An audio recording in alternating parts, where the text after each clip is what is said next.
Hey everybody, what's up? It's Matt. Thanks for checking into the YouTube channel. If you're new or visiting, my name is Matthew. I'm one of the pastors at Gospel Fellowship PCA. We are a Reformed Bible-believing church just north of Pittsburgh. If you're looking for a church like that, come check us out. Well, John Calvin, he had a really cool motto. In those days, a lot of families had a family crest or a Latin motto. You could take something like that to yourself. You kind of see this in the old, the English Premier League soccer teams. You know, they have those very cool crests, and often even universities, some of the old ones like Harvard or Yale, they have kind of a Latin motto or something like that.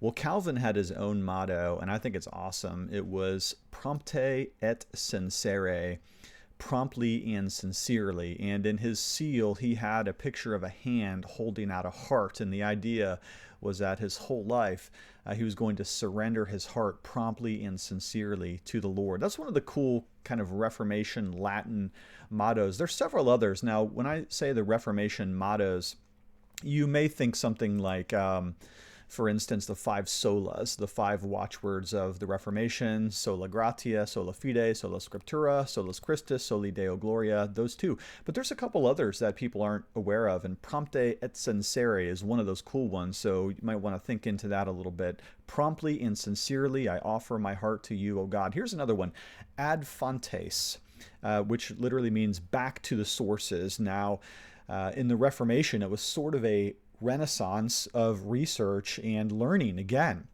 Ad fontes means to go back to the original sources.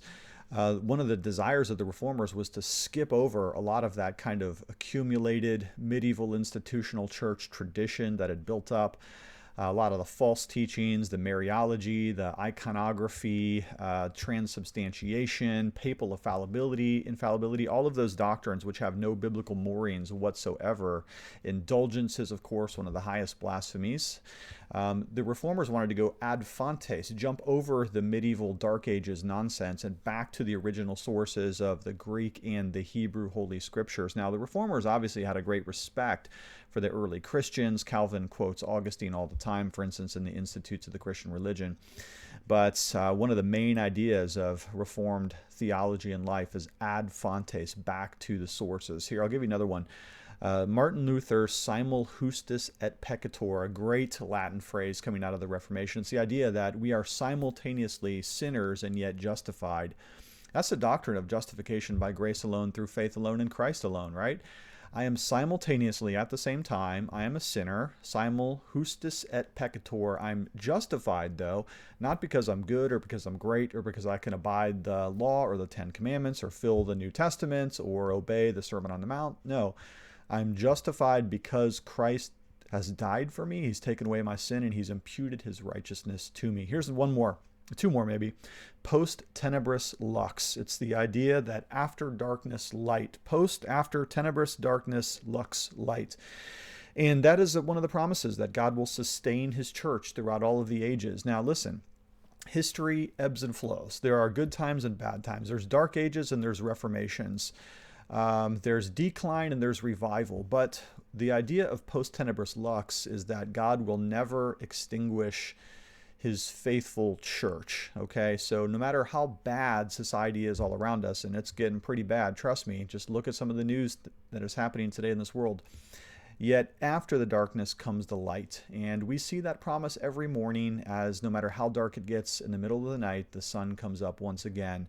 God is faithful to his promises, post tenebras lux. And then finally, Coram Deo, before the face of God. You know, the reformers had this idea that our whole lives are lived out before the holiness of God's glory. And so we are to live in such a way that glorifies him. If God is watching me all the time, if God knows all things, if God is omnipotent and omniscient and all-powerful, then certainly the only thing that I can do is submit to him, fall before him, love him, serve him, honor him. Coram Deo. My whole life is before the face of the great and living God. Listen, if you're into Reformed theology and you want to learn more, you might want to check out this book right here by yours truly. It's called Hold Fast the Faith, a devotional commentary on the Westminster Confession of Faith. It's one of the standard doctrinal statements of Reformed theology, that is the Westminster Confession of Faith.